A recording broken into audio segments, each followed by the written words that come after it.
أن محمدا عبده ورسوله لا نبي بعده.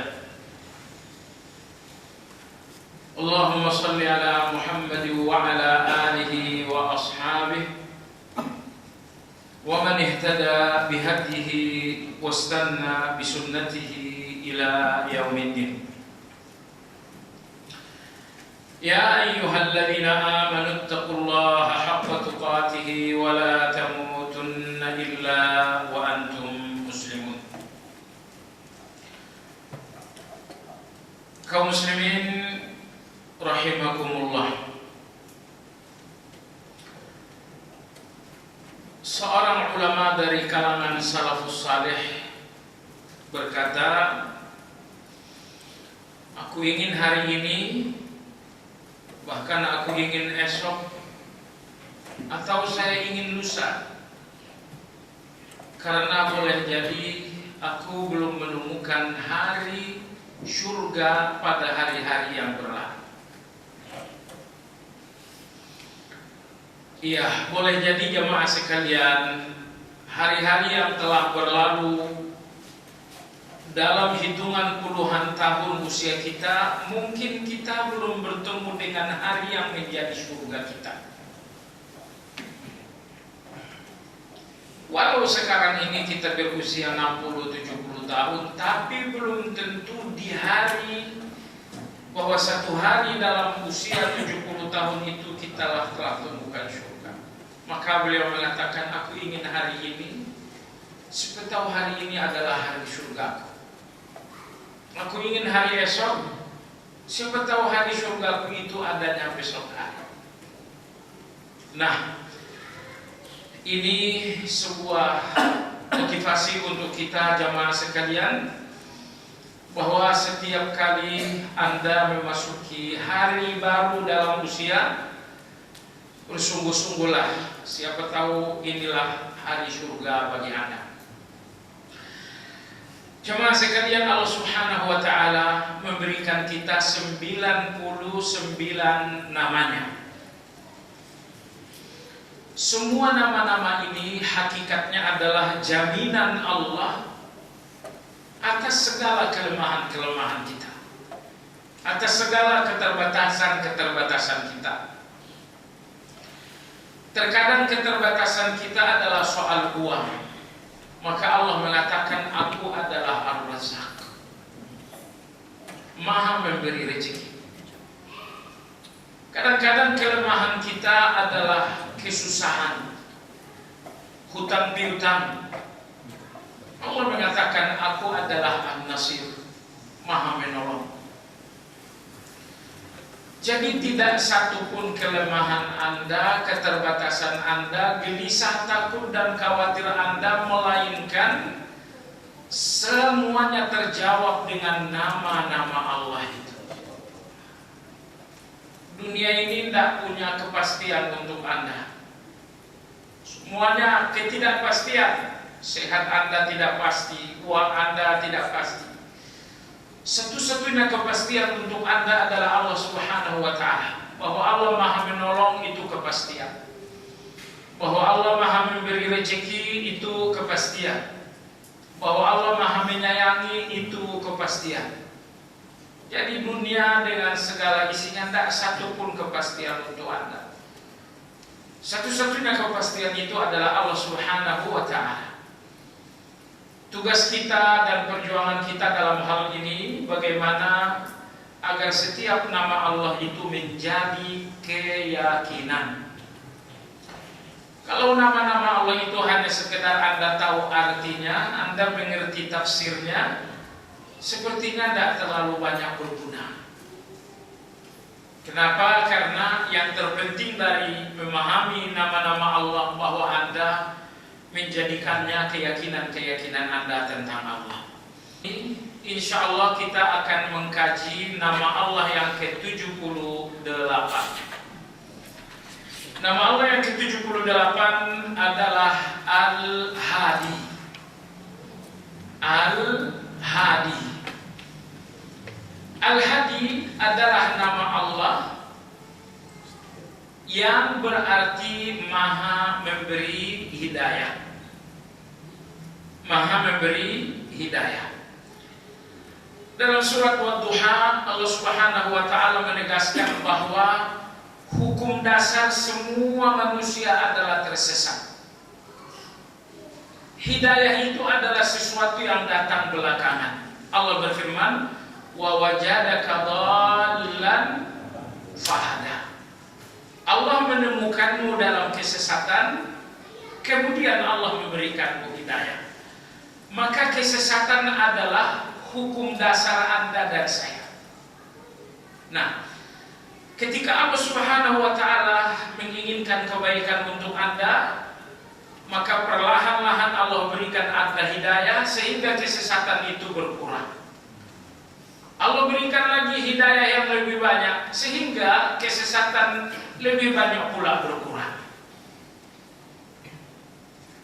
Makanya satu-satunya doa yang hukumnya wajib dalam agama kita adalah doa meminta hidayah. Sampai-sampai sholat Anda tidak sah kalau Anda tidak minta hidayah.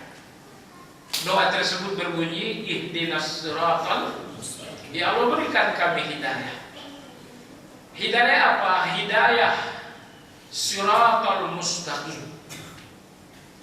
Perhatikan ayat ini, ihdinas siratal, berikan kami hidayah siratal. Sebab ada 3 redaksi.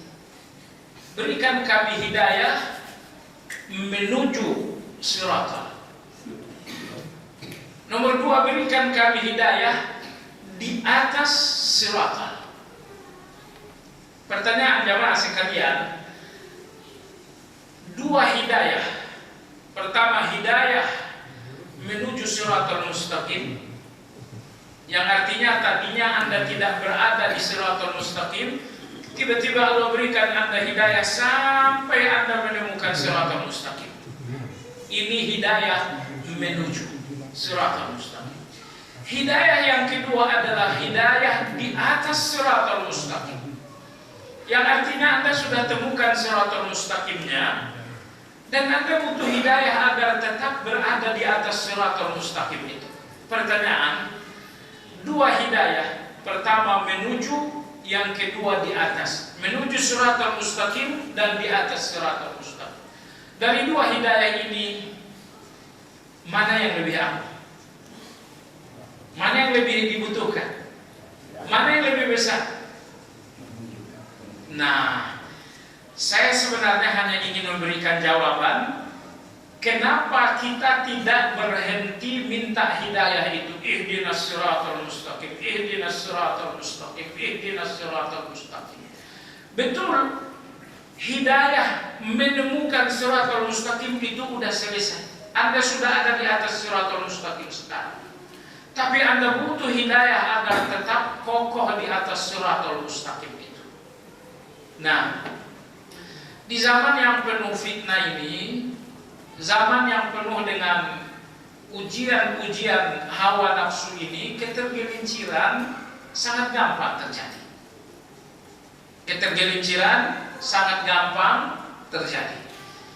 Pejabat tinggi dengan pendidikan yang sangat tinggi pun tidak selamat dengan kecerdasan dan pendidikan tingginya. Mereka tergelincir juga. Tergelincir justru dalam hal-hal yang sangat lumrah. Tergelincir soal lawan jenis, tergelincir soal uang, tergelincir soal A, B, dan C. Jadi bahwa terjadi ketergelinciran ini semua bukti, ini semuanya fakta, bahwa setelah Anda sampai di atas siratal mustaqim, Anda butuh hidayah agar kokoh di atas siratal mustaqim itu. Ya, maka Al-Quran Al-Fatihah itu tidak menyebutkan menuju dan atas. Ihdinas sirata, berikan kami hidayah sirata. Fatihah tidak menyebutkan menuju, Fatihah tidak menyebutkan di atas. Karena hidayah dalam Fatihah ini mengandung dua-duanya. Ihdinas siratal mustaqim, hidayah menuju siratal mustaqim. Ihdinas siratal mustaqim, hidayah di atas siratal mustaqim. Jamaah sekalian yang saya hormati, Saya kira Anda juga kalau merenung sedalam-dalamnya, tidak mungkin Anda bahagia dengan segala yang ada kalau tidak ada hidayah Allah Azza wa Jalla. Ya, hidayah Allah lah hingga Anda menemukan pasangan hidup Anda yang sekarang. Hidayah Allah lah hingga Anda menemukan bisnis dan pekerjaan Anda yang sekarang. Hidayah Allah lah hingga Anda bertemu dengan orang-orang yang membantu Anda untuk sukses. Hidayah Allah lah sehingga kemudian Anda berada dalam keadaan yang sekarang. Kalau tidak ada hidayah Allah, Anda justru bertemu dengan pengkhianat yang menghancurkan bisnis. Kalau tidak ada hidayah, akhirnya Anda temukan bisnis yang akhirnya membuat Anda bangkrut. Oleh sebab itu hidayah Allah itu ada dua. Pertama hidayatun ammah, yang kedua hidayatun khassah. Yang pertama hidayah umum. Hidayah umum ini diberikan kepada semua yang mendapatkan hidup dari Allah. Siapapun yang diberikan oleh Allah hidup, Allah memberikannya juga hidayah umum. Jangankan orang yang beriman, jangankan orang kafir, binatang sekalipun Allah berikan mereka hidayah yang bersifat umum. Sebagaimana seekor induk binatang menyayangi anaknya, membesarkan anaknya. Ini semuanya hidayah umum dari Allah. Kita menyebutnya dengan insting. Perhatikan burung bagaimana ia membuat sarang di pohon-pohon dengan arsitek yang sangat indah, yang sangat unik, yang sangat bagus sekali. Bagaimana burung-burung belajar arsitek untuk membuat sarang-sarang ini. Oh, ini namanya hidayatun ammah. Ini dinamakan dengan hidayah umum. Jadi hidayah umum ini tidak terbatas orang beriman, tidak terbatas manusia. Hidayah umum ini Allah berikan kepada semua yang telah mendapatkan kehidupan dari Allah Azza wa Jalla. Perhatikanlah bayi itu ketika dia telah lahir, begitu kemudian digendong oleh ibunya, lalu bibir mumul kecil bayi itu ditempelkan ibunya ke puting susu. Bagaimana bayi ini langsung mengkulum? Bagaimana ia langsung menghisap? Dan ketika dia telah kenyang, dia berhenti sendiri. Tidak ada yang ngajarin sama sekali. Perhatikan jamaah sekalian, ketika makanan Anda 100% dari Allah, kesehatan Anda sama sekali tidak pernah terganggu. Di dalam rahim ibu, janin itu mengambil makanan 100% dari Allah Azza wa Jalla. Maka tidak ada bayi dalam perut ibu yang bermasalah kesehatannya. 2 tahun pasca kelahiran, makanan bayi ini murni dari Allah, yaitu ASI. Bayi ini pun tidak pernah mengalami masalah. Tapi selesai 2 tahun, anak ini mulai mengkonsumsi makanan buatan manusia. Mulai terjadi gangguan A, gangguan B, gangguan C, dan sebagainya. Beras itu kalau murni bikinan Allah itu sehat. Tapi ketika kemudian diolah oleh manusia dengan pupuk, dengan berbagai macam, akhirnya dia menjadi bermasalah.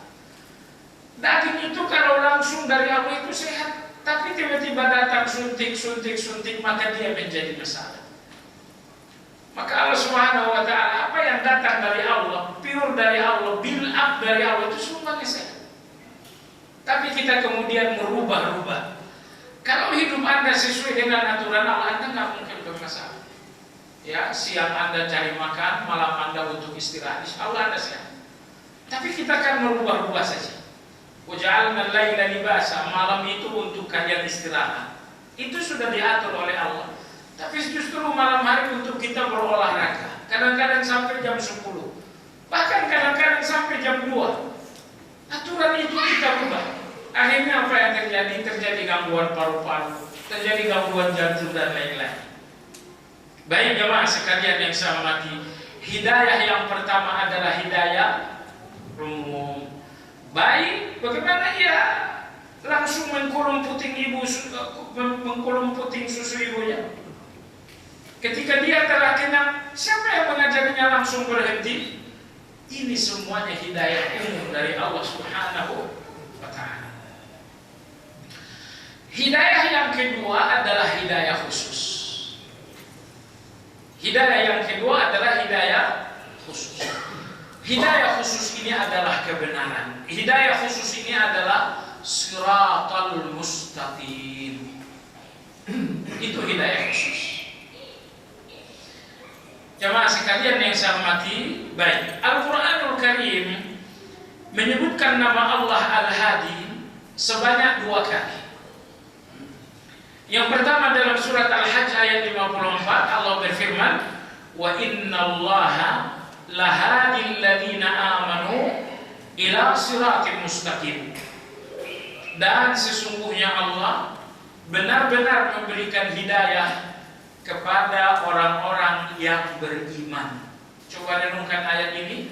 Allah berikan hidayah bukan kepada orang kafir, tapi Allah berikan hidayah kepada orang-orang yang beriman. Agar Anda tahu, gerbang hidayah itu adalah keimanan. Keimanan yang sedikit berarti gerbang hidayah Anda juga sangat sedikit. Tetapi keimanan yang kuat, keimanan yang bagus, berarti gerbang hidayah Anda pun sangat luas sekali. Kita semua beriman. Anda, saya, kita semua alhamdulillah beriman.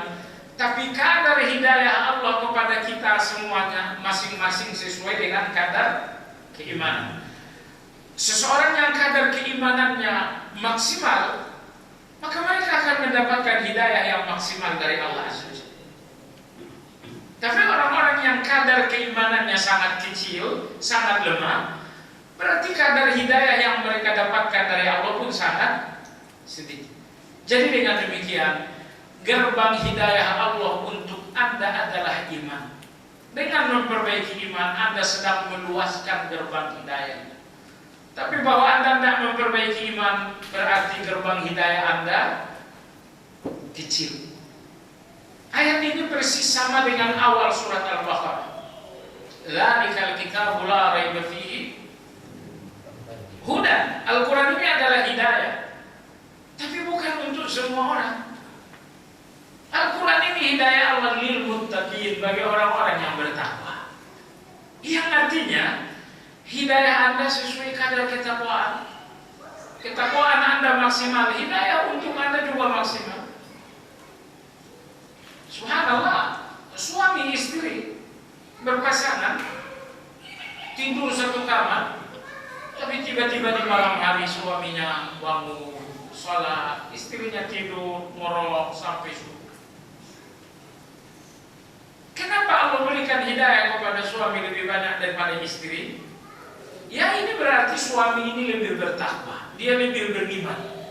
Sehingga dengan iman dan ketakwaan yang lebih bagus, dia dapatkan hidayah yang lebih besar. Tapi ketika si istri ini, contoh aja ini ya, contoh saja, jadi tidak perlu pakai baper-baper. Tapi ketika si istri tadi tidak banyak imannya, ketakwaannya pun sangat dangkal, sehingga hidayah untuk dia pun sangat lemah, sangat kecil. Artinya kalau Anda ingin bertanya, saya ingin dapatkan hidayah yang lebih maksimal, kalau begitu maksimalkan iman, maksimalkan ketakwaan kepada Allah Azza wa Jalla. Allah itu tidak meletakkan hidayah di tempat yang salah. Allah tidak akan meletakkan hidayah di tempat yang salah. Ketika Allah temukan tempat yang sangat subur, di situ Allah Subhanahu wa Ta'ala akan tempatkan hidayah. Dan suburnya Anda adalah dengan keimanan. Karena dengan keimanan itu, hati Anda akan subur, menumbuhkan segala kebaikan. Sabarnya tumbuh, syukurnya tumbuh, tawakalnya tumbuh, kemudian inabahnya tumbuh, ketaatannya tumbuh. Hati yang sabar ini menumbuhkan banyak sekali kebaikan. Hati yang sehat, hati yang bersih, maksud saya, hati yang subur. Tapi kalau hati ini gersang, mau ditanam sabar nggak numbuh, mau ditanam syukur nggak numbuh, ditanam ikhlas nggak tumbuh, ditanam tawadu alias rendah hati, malah tumbuhnya adalah takabur dan sombong hati. Ada apa jemaah sekalian? Kalau tanah hati kita ini tidak subur, kebaikan-kebaikan itu nggak akan tumbuh. Lantas apa yang menyuburkan tanah hati ini? Jawabannya iman. Jawabannya iman. Maka kalau tanah hati ini telah terisi dengan keimanan, dia akan subur untuk menumbuhkan semua benih-benih kebaikan. Baik, ayat 54 dalam surat Al-Hajj. Berikutnya, nama Allah Al-Hadi tersebut pada ayat 31 dalam surat Al-Furqan. Allah berfirman, "Wa kadzalika ja'alna likulli nabiyyin aduwwan minal mujrimin wa kafa bi rabbika hadiyan wa nasira." Demikianlah kami pasti akan menjadikan musuh untuk setiap nabi. Jadi tidak ada nabi yang tidak punya musuh. Kalau ada orang mengatakan hidup jangan punya musuh, ini ucapan yang salah. Anda jangan ikut-ikutan. Orang yang nggak punya musuh itu adalah orang yang nggak punya prinsip. Ke kanan oke, ke kiri oke, naik iya, turun iya, mau merah oke, mau kuning iya, mau hijau juga ayo. Yang nggak punya musuh itu cuma orang yang nggak punya prinsip. Hanya orang yang nggak punya prinsip, yang nggak punya musuh. Misalnya datanglah orang-orang liberal ini. Liberal semuanya benar. Justru ketika mengatakan semuanya benar, mereka tidak bagus juga. Ya, misalnya semuanya benar. Kalau semuanya benar, semuanya bebas, kenapa saya tidak mau liberal? Justru tidak boleh. Baik jemaah sekalian. Jadi mereka ini tidak mau kita punya prinsip, maka mereka mengatakan hidup tidak boleh punya musuh. Mana mungkin? Tidak ada manusia semulia para nabi. Mereka adalah manusia paling mulia. Jauh sebelum kelahiran setiap nabi, Allah telah membentuk kemuliaan mereka. Saya ulangi, jauh sebelum kelahiran setiap nabi, kemuliaan mereka sudah disiapin oleh Allah Azza wa Jalla. Nabi kita belum lahir, kemuliaan beliau telah disiapkan oleh Allah melalui seorang kakek yang bernama Ibrahim alaihissalam. Iya kan?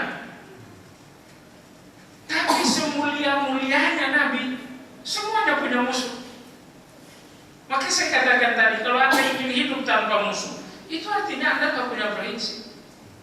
Itu artinya Anda serba boleh, ke kanan iya, ke kiri iya. Mau hitam ayo, mau merah iya.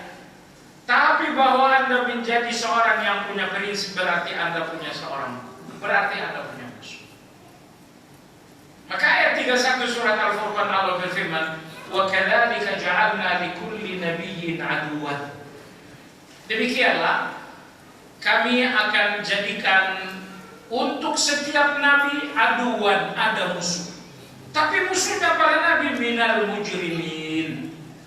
Musuhnya para nabi adalah orang-orang jahat. Jadi rupanya punya musuh itu nggak jadi soal, asal musuhnya orang jahat. Kalau musuhnya Anda orang jahat, Anda sama dengan para nabi. Setidaknya mirip dengan para nabi. Tapi kalau ternyata musuh Anda adalah orang-orang baik, itu syaitanir rajim. Itu syaitanir rajim. Siapa musuh Anda? Musuh saya misalnya orang yang menjalankan kebenaran. Musuh saya misalnya orang yang kokoh menyuarakan kebenaran. Kalau musuh Anda itu orang-orang benar, itu tidak benar. Baik, ayat 31 surat Al-Furqan, "Wa kadzalika ja'alna likulli nabiyyin aduwwan minal mujrimin." Demikianlah untuk setiap nabi kami jadikan musuh. Tapi musuhnya para nabi minal mujrimin, dari kalangan orang-orang jahat. Ujung ayat Allah berfirman, "Wa kafa bi rabbika hadiyan wa nasira." Cukuplah Allah yang maha memberi hidayah, dan cukuplah Allah yang maha memberikan pertolongan. Renungkan ayat ini. Allah sebutkan dirinya memberi hidayah, memberi pertolongan, tetapi dengan kata kafa. Cukuplah. Cukuplah Allah yang memberi hidayah, cukuplah Allah yang memberikan pertolongan. Maksudnya apa? Banyak yang menolong. Tapi kalau Allah belum menolong, berarti belum cukup. Satu dunia menolong Anda tidak akan cukup sebelum Allah datang. Hidayah, banyak yang memberikan Anda hidayah. Datanglah ibu memberikan nasihat, itu hidayah. Datanglah ayah menyampaikan nasihat, itu hidayah. Pergilah Anda sholat Jumat, terdengarlah khutbah, itu pun hidayah. Banyak yang memberikan Anda hidayah. Tapi kalau Allah belum memberi, semuanya belum cukup. Itu makna ayat tadi. Cukuplah Allah yang memberi hidayah. Kenapa cukup? Karena banyak yang memberikan Anda hidayah. Tapi sebelum Allah yang memberi berarti belum cukup. Wa nasira, cukuplah Allah yang memberikan pertolongan. Maksudnya apa? Banyak yang menolong Anda, tapi seisi dunia menolong Anda. Kalau Allah belum menolong berarti belum cukup. Tapi ingat, Allah satu-satunya menolong. Sedunia tidak menolong, itu sudah cukup. Sedunia tidak ada yang menolong Anda, tapi Allah satu-satunya menolong, itu sudah cukup. Jadi dengan demikian, pertolongan cukup itu hanya di tangan Allah Azza wa Jalla. Maka Allah itu Al-Kafi, Al-Hasib. Allah Subhanahu wa Ta'ala itu Maha mencukupi. Wa kafa bi rabbika hadiya, dan cukuplah Allah Subhanahu wa Ta'ala yang Maha memberikan hidayah. Baiklah jemaah sekalian yang saya hormati, itulah dua ayat saja dalam Al-Quran yang menyebutkan nama Allah Al-Hadi. Ayat 59 surat Al-Hajj dan ayat 31 dalam surat Al-Furqan.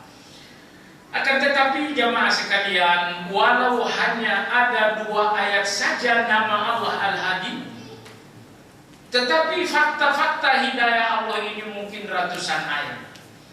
Allah berikan hidayah kepada orang-orang Mekah, Allah berikan hidayah kepada umat Nabi Nuh, Allah berikan hidayah kepada Asia istrinya Firaun, Allah berikan hidayah kepada seseorang di dalam istananya Firaun.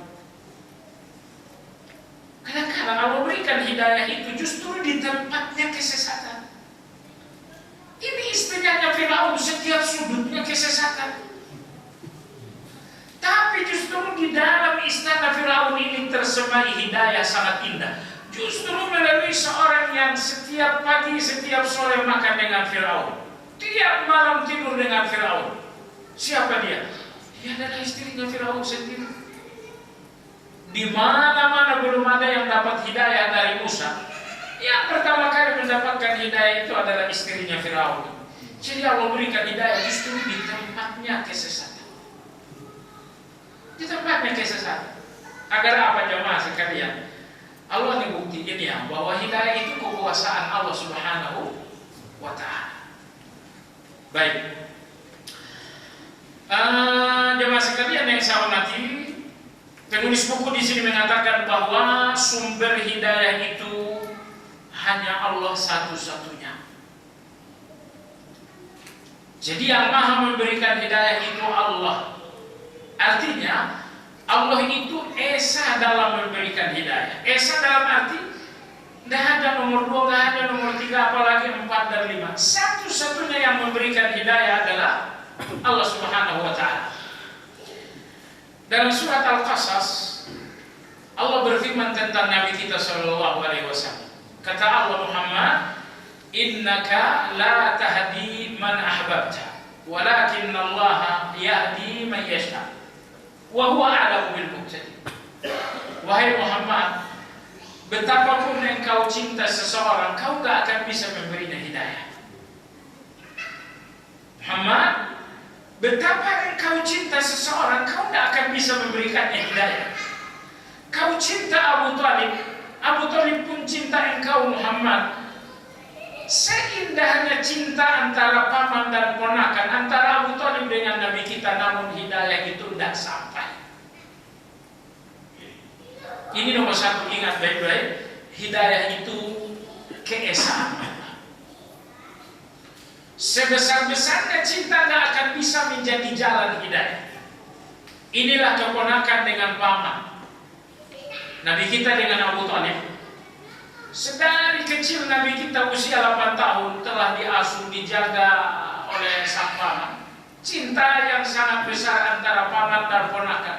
Tapi cinta sebesar itu tidak bisa menjadi gerbang hidayah untuk Abu Thalib.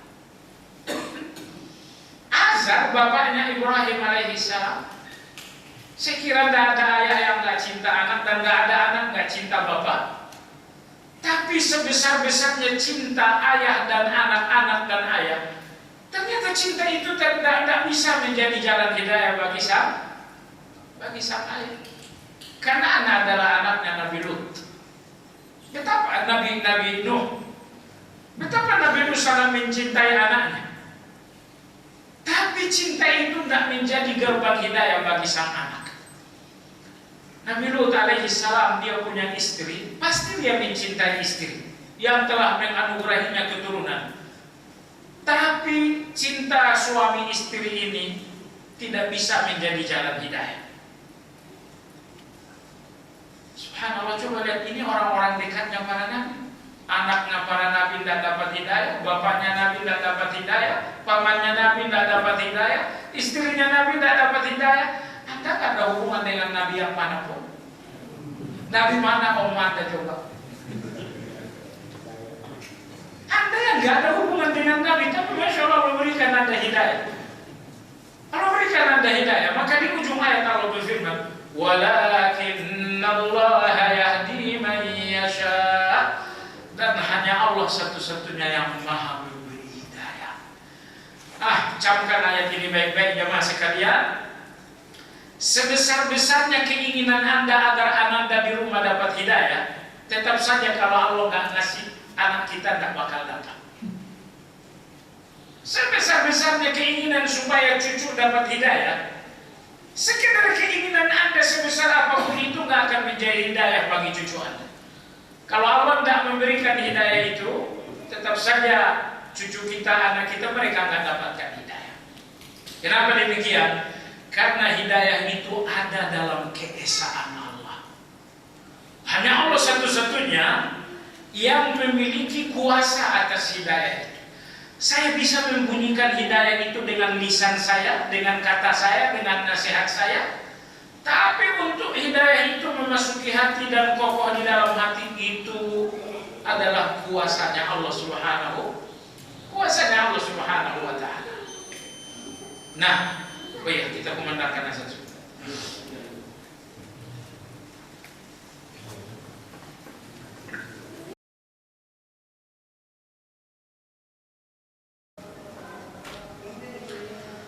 Baik jemaah sekalian, ketika ayat 56 surat Al-Qasas menegaskan bahwa hidayah itu adalah keesaan Allah, siapapun tidak ada kuasa dan hak dalam mengatur hidayah itu. Ketika Anda menyadari hal ini, maka kita pun sadar juga bahwa hidayah itu harus diminta kepada Allah Azza wa Jalla. Sebab ketika Allah mengatakan hidayah itu di tanganku satu-satunya, maka tugas Anda dalam hal ini adalah meminta dengan penuh kesungguhan. Allahumma ihdinas siratal mustaqim, atau misalnya Allahumma hdini. Subhanallah, itu doa kunut witir itu bagus sekali. Allahumma hdini, Allahumma hdini fiman hadait. Ya Allah, berikan aku hidayah seperti orang-orang yang telah dapat hidayah. Wa'afini fiman afait. Lindungilah aku seperti orang-orang yang telah Engkau lindungi. Wa tawallani fiman tawallait. Ambil alih segala urusanku seperti orang-orang yang urusannya telah Kau ambil alih. Wa barik li fima atait. Berkailah aku di setiap pemberianmu kepadaku. Kau berikan istri, Kau berikan anak, Kau berikan harta, pekerjaan, bisnis. Berkahi semua yang Kau berikan. Wa qini syarra ma qadait. Dan jauhkan, lindungi aku, pelihara aku dari segala keadaan-keadaan yang sangat buruk dari takdir. Ini luar biasa. Baik jemaah sekalian yang saya hormati, puncaknya alhamdulillah adalah setelah Anda sampai di surga. Alhamdulillah sekarang ini alhamdulillah belum tuntas. Jadi kapan tuntasnya alhamdulillah Anda? Alhamdulillah Anda akan tuntas ketika Anda telah sampai ke puncaknya nikmat. Dan puncaknya nikmat adalah syurga. Oleh sebab itu, banyak sekali alhamdulillah dari orang-orang yang masuk surga. Alhamdulillah orang surga antara lain pada ayat 43 dalam surat Al-A'raf. Mereka mengatakan alhamdulillah alladzi hadana lihadza wa ma kunna linahtadiya laula an hadana Allah. Alhamdulillahilladzi hadana lihadza. Segala puji bagi Allah yang telah memberikan hidayah sehingga kita sampai di sini. Wa ma kunna linahtadiya laula an hadana Allah. Kita gak akan dapat hidayah seandainya Allah tidak berikan hidayah itu. Ya Allah, jadi orang surga mereka benar-benar ngaku bahwa hidayah mereka murni dari Allah. Sholat itu Allah yang ngasih, puasa itu Allah yang ngasih, zakat itu Allah yang ngasih, tilawah itu Allah yang ngasih, zikir pagi petang itu Allah yang ngasih. Ini satu kesadaran yang sangat premium. Ketika Anda melihat hidayah-hidayah itu ada dalam kekuatan Anda, justru Anda akan lemah. Tapi ketika Anda melihat kelemahan Anda dalam hidayah-hidayah tanpa Allah aku lemah. Aku nggak punya kekuatan. Saat Anda menyadari kelemahan Anda untuk menjalankan kebaikan dan hidayah, justru di situ Allah akan merangkul Anda dengan pertolongan-pertolongan. Maka satu pengakuan jujur dari orang-orang surga, wa ma kunna linahtadiya laula an hadana Allah. Kami tidak akan dapatkan hidayah seandainya Allah tidak berikan hidayah itu. Kami tidak akan dapatkan hidayah salat seandainya Allah tidak beri. Kami tidak akan dapatkan hidayah tilawah seandainya Allah tidak beri. Kami tidak akan dapatkan hidayah untuk sabar dalam musibah seandainya Allah tidak kasih. Kami tidak akan dapatkan hidayah syukur di dalam nikmat seandainya Allah tidak kasih. Jadi semua hidayah-hidayah yang berujung di surga ini semuanya Allah yang ngasih. Kalau Allah nggak kasih, kami nggak dapat apa-apa dari hidayah itu. Nah, ini pengakuan jujur. Jadi Anda jangan lagi berpikir hidayahku adalah karena aku memang baik, hidayahku karena aku memang orang bertakwa, hidayahku karena aku memang orang saleh. Penilaian ini adalah penilaian ujub. Ini betapa Anda ujub dengan diri Anda. Maka yang harus Anda sadari adalah ucapan orang-orang surga pada ayat 43 surat Al-A'raf. Seandainya Allah tidak berikan hidayahnya, kami tidak akan dapat hidayah. Seandainya Allah tidak berikan hidayah Islam, kami akan tetap kafir. Seandainya Allah tidak berikan hidayah untuk sholat 5 waktu, kami akan tetap menjadi orang fasik. Jadi dengan demikian jemaah sekalian, nikmat Allah untuk Anda ada dua macam. Ada nikmat yang temporer, terhitung waktu, terbatas waktu, dan ada nikmat yang abadi. Ada nikmat yang abadi. Uang Anda, aset Anda, jabatan Anda, sehat Anda, usia Anda, semuanya nikmat tapi temporer. Sebentar saja. Adapun hidayah, bila Allah memberikan Anda hidayah, hidayah ini adalah nikmat yang abadi. Karena hidayah ini nikmat yang akan Anda nikmati tanpa batas waktu.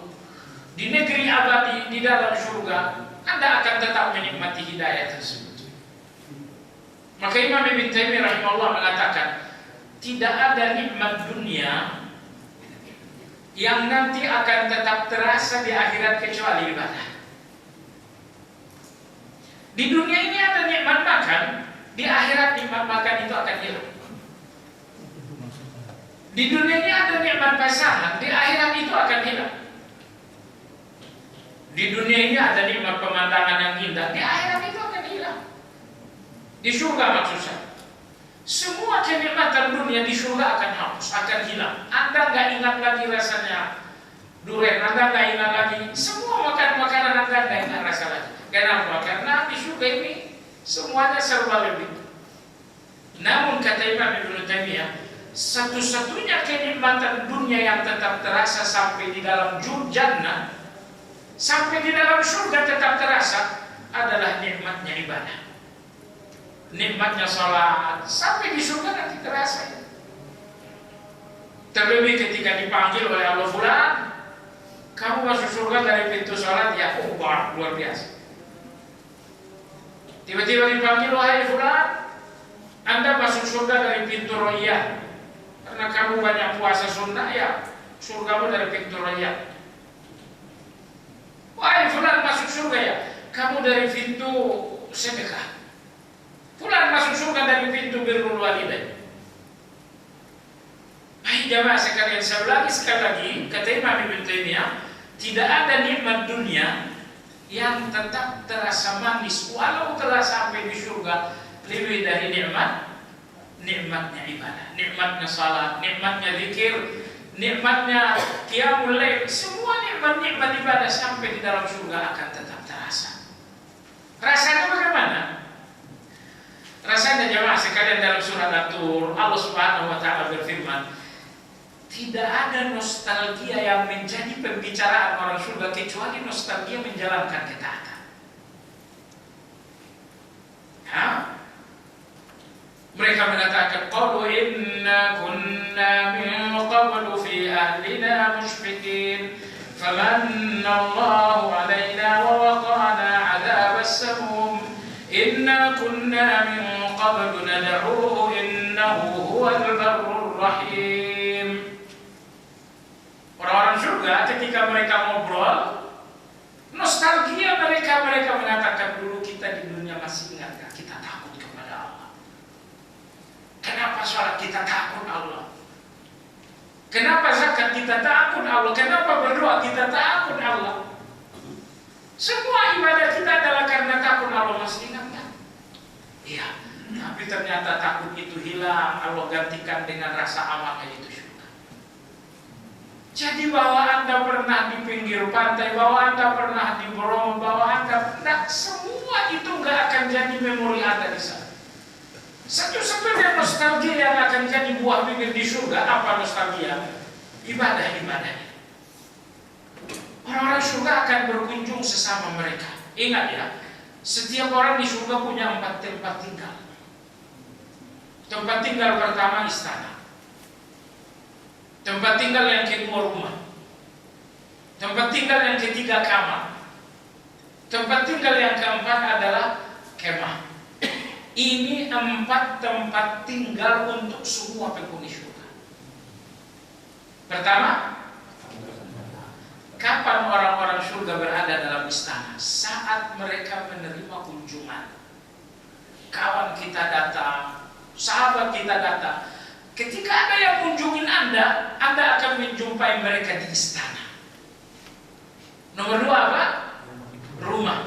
Kapan orang-orang beriman berada di dalam rumah? Ketika ada kumpul keluarga. Anak datang, cucu datang, mantu datang, ponakan datang. Itu pertemuannya di rumah, bukan di istana. Kapan penghuni surga berada di dalam kemah? Ketika mereka bersama pasangan, mereka berada di dalam kemah.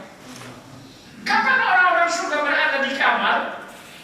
Rupanya orang-orang surga ini kadang-kadang ingin menyendiri. Mereka ingin menyendiri dari istri, menyendiri dari bidadari. Saat orang surga ingin menyendiri, mereka pergi ke kamar. Baik, di dunia ini kemungkinan Anda tak bakal punya istana. Di dunia ini alhamdulillah Anda udah punya rumah. Di dunia ini kalau Anda ingin kamar, Anda pasti pergi ke hotel, nyewa. Di dunia ini kalau Anda butuh kemah, Anda pergi ke Pangalengan sana, ke Ciude dan lain-lain. Tapi di surga jemaah sekalian, Anda punya istana. Pertanyaannya adalah, mahar Anda untuk istana apa? Mahar Anda untuk dapatkan istana apa? 12 rakaat salat sunnah rawatib. Qobliyah subuh 2 rakaat, qobliyah zuhur 4 rakaat, dan selanjutnya 12 rakaat salat sunnah rawatib ini yang mesti harus Anda jalankan untuk mendapatkan istana itu. Baik, untuk Anda mendapatkan rumah, apa yang mesti Anda lakukan? Untuk Anda mendapatkan rumah, berikan uang Anda untuk membangun masjid. Kata Nabi, "Man bana lillahi masjidan," siapa yang ikut membangun masjid, Allah bangunkan untuknya rumah di surga. Jadi kalau Anda ikut bangun masjid, tidak mesti 1 miliar. Walau kamar hasititat, walaupun Anda ikut bangun sebesar